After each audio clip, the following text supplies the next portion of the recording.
तुकाराम महाराज म्हणतात की वैकुंठाहून आमच्या घरी सावळे ब्रह्म आले आहे, परब्रह्म आले आहे.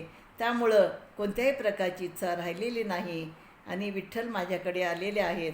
आता मुंगी आणि राव आम्हा सारखाची जीव, गेला मोह आणि आशा, कळी काळाचा फासा, सोने आणि माती, आम्हा समान हे चित्ती, तुका म्हणे आले घरा वैकुंठ सावळे.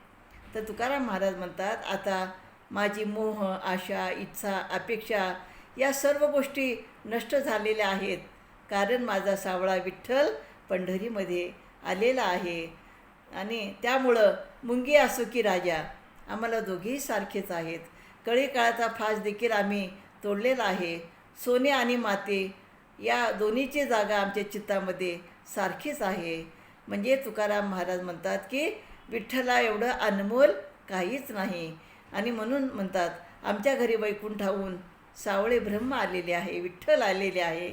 त्यामुळं आम्हाला कोणत्याही प्रकारची इच्छा किंवा अपेक्षा राहिलेली नाही. रामकृष्ण हरी.